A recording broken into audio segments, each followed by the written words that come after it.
uma avaliação, um acompanhamento mensal com um grande número de pacientes de 8 meses de pré-operatório a 1 ano de acompanhamento no pós.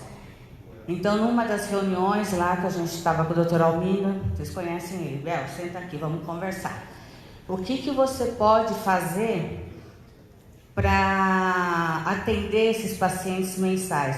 Eu gostaria que você elaborasse um projeto para fazer consultas temáticas. Então, a ideia era que cada vez que o paciente viesse, a gente trabalharia um tema. Então, eu pensei, poxa, como que nós vamos fazer isso? Então, eu fui estudar um pouquinho e elaborei um projeto, que eu trabalho com eles, que a gente trabalha todas as emoções, nós trabalhamos toda a parte da psicologia. Vamos ver. Isso, obrigada. Já foi apresentado, então eu quero agradecer ao Dr. Almino, ao Dr. José Antônio, que gentilmente me convidou para esse congresso, junto com o Dr. Nelson, toda a comissão organizadora, a minha equipe de trabalho, a doutora Branca Rios, que sempre me apoia, sempre está comigo. Então, a justificação seria essa. Você vê, a gente tem uma agenda diária, psicólogo, de 42 pacientes. Como que eu ia atender um paciente com qualidade num dia com esse volume? Então, nós acabamos organizando esse método que eu batizei como Isabel Paeg. Então, nós fomos na teoria e eu fui estudar um pouquinho do Winnicott, que é um capítulo de um livro que eu já escrevi há bastante tempo, que chama-se Algo Entre Nós. Por quê? Porque para o Winnicott, ele acredita que para a criança baixar a ansiedade, ele tem que ter o paninho, o coelhinho, né? E não pode lavar, tem que dar o cheiro da mãe, porque quando ele se separa da mãe para ir para a escola, para ter a vida dele, ele leva e aquele cheiro traz a segurança. Eu falei, então, o que eu poderia aproximar com a clínica bariátrica?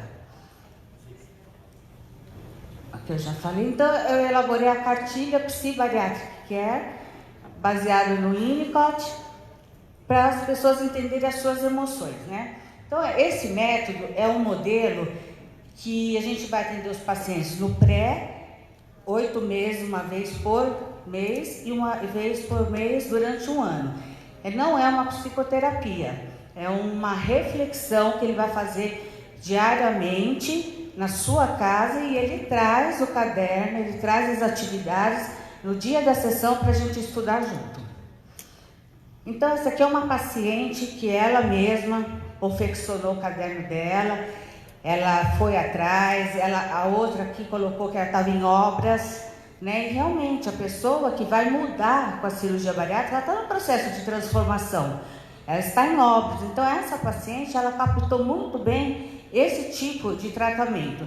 Então, para promover essas reflexões, exercícios durante o mês e atividades, né, de reflexão que a gente vai ter em cada encontro.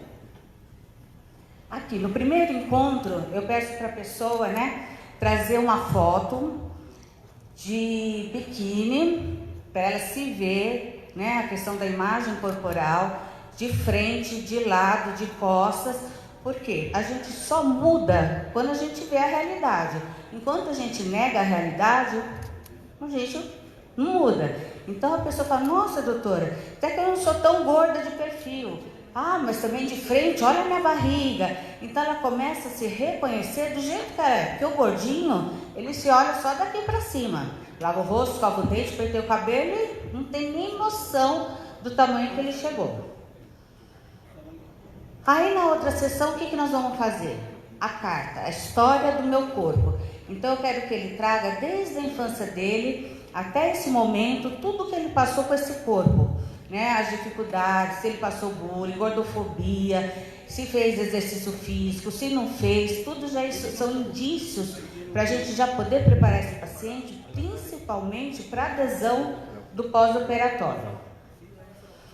Então, como entender essa nova comunicação entre o estômago e o psique, que nem a doutora estava falando agora há pouco, né? Que a obesidade também é uma doença do cérebro, também é uma doença emocional. Quando os pacientes vêm com recidiva de peso, eles falam, doutora, eu parei o estômago, não parei minha cabeça. Meu estômago quer. Então eu bulo, eu saboto a cirurgia e consigo comer, por isso que a gente tem a recidiva de peso. E as mudanças são muito devagar, não é de um dia para o outro. Nós mesmos, se a gente fizer a bariátrica hoje, tem que mudar tudo, nossa vida a partir de amanhã. É complicado, a gente fica meio perdido, a gente comia de tudo, agora come quase nada, a gente tem uma vida social completamente ativa, agora a gente tem uma exclusão social até sair dessa fase da evolução da dieta. Então assim, a cabeça, né, as emoções, elas ficam muito misturadas ali nesse pós-operatório. Então eu separei por módulos, né? Então o módulo 1, nós vamos trabalhar o físico, o intelectual, o social, o emocional. E aí eu dou exercício para ele comparar a alimentação dele antes e agora que ele está fazendo o acompanhamento com a equipe multi. Ele está comigo, com a nutricionista e com a fisioterapeuta e a atividade física. Então esse caderno, ele se estende às outras disciplinas da área da multidisciplinidade. Então ele cola os exames do Dr. Almino, as orientações da nutricionista, as orientações da fisioterapeuta, porque a gente precisa ajudar esse paciente a se organizar, porque ele está mudando o estilo de vida dele. E junto com isso, vocês veem no pré-operatório a alta ansiedade, porque eles querem operar, só que tem um preparo para poder operar, e esse preparo causa mais ansiedade ainda. Tanto que vocês podem ver que o primeiro ano após a cirurgia é o ano que eles estão menos ansiosos, porque passou esse turbilhão, eles estão emagrecendo, eles estão conquistando toda a parte que eles estavam imaginando. Aqui, para quem é psicólogo, né, eu trabalho os mecanismos de defesa, porque geralmente eles projetam toda a doença dele, todo no ambiente externo, só que nós sabemos que também tem a questão intrínseca, que é o ambiente interno. Então a gente faz essas reflexões. E quem é você hoje? E depois eu repito isso no pós-operatório com as mudanças que ele já está tendo.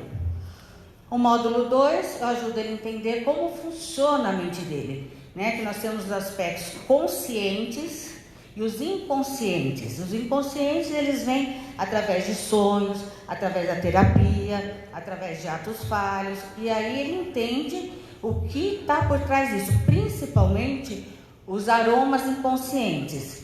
Eu tinha uma paciente que ela não comia peixe de jeito nenhum, porque uma vez na infância, o pai dela obrigou ela a comer o peixe, ela entalou com o peixe, com a espinha do peixe, e pegou um trauma horrível. Então, durante as consultas, ela percebeu isso. E aí nós fomos trabalhando junto com a Nutri para ela chegar nesse peixe, porque o peixe ia ser importante depois na dieta dela.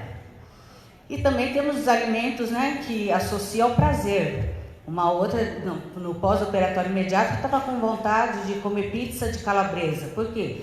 Porque ela tinha toda sexta-feira o hábito de comer pizza e o sabor que ela mais gostava era de calabresa.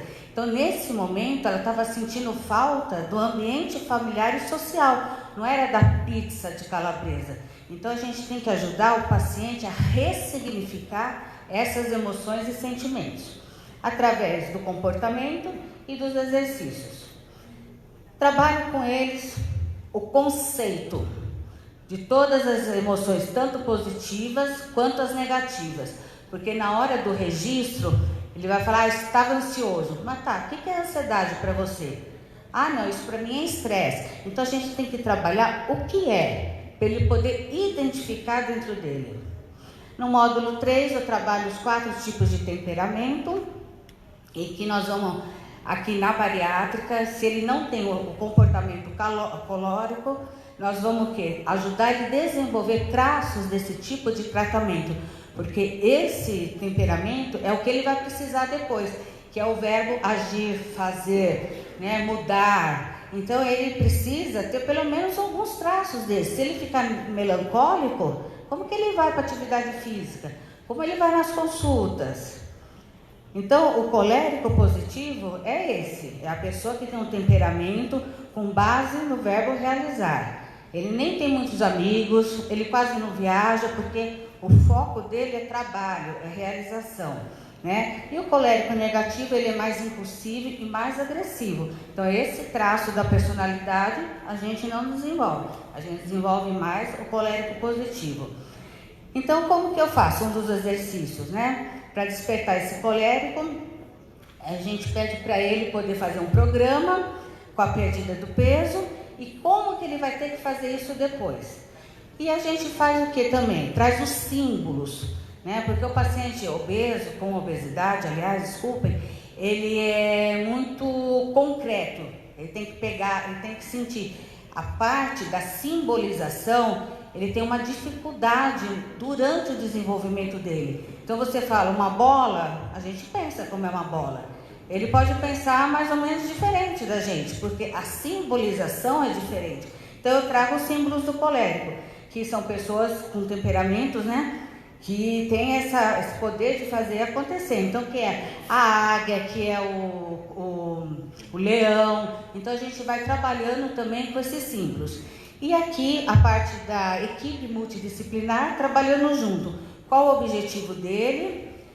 Quais as pequenas metas que ele tem que ter para chegar no objetivo? Então, não adianta sair daqui e pular para o objetivo. As pequenas metas são o quê? É o trabalho de equipe, né?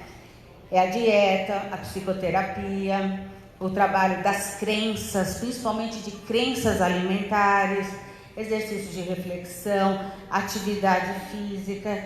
E nesse meio do bariátrico pós-operatório, é muito importante, que nem nós estávamos ontem aqui no simpósio de nutrição, o paciente, ele ter um personal training, os primeiros 6 meses pelo menos, porque ele ainda não está magro, ele ainda tem medo, vergonha, dificuldade para ir para a academia, e o personal que não trabalha com a bariátrica, ele tem uma outra visão dos nossos pacientes também. Então sempre, gente, indicar só pessoas que têm especialização com obesidade, porque esse paciente, ele vem com muito sofrimento psíquico e físico e limitações.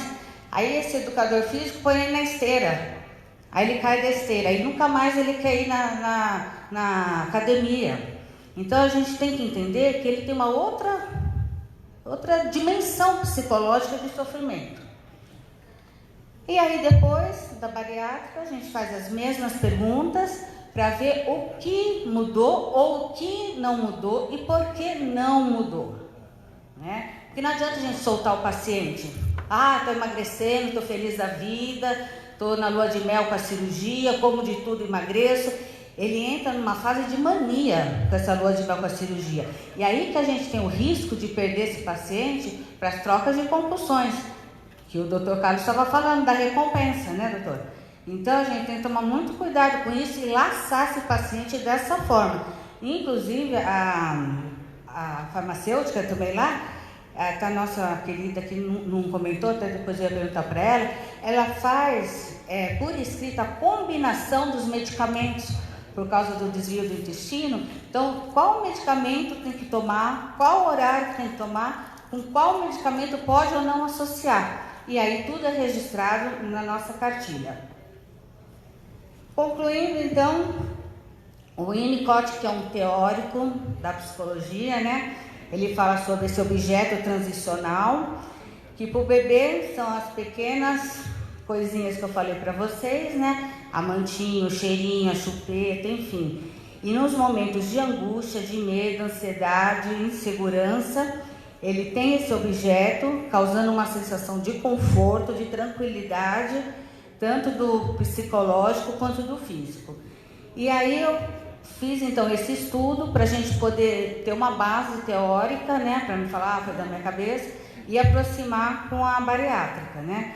Então é uma aproximação da clínica da obesidade como uma maneira de pensar, registrar e ter como objeto transacional o próprio caderno dele, que são os registros desde o primeiro dia que ele entrou na Gastrobeso até ele terminar, que não vai terminar nunca, né? Depois ele continua uma vez por mês.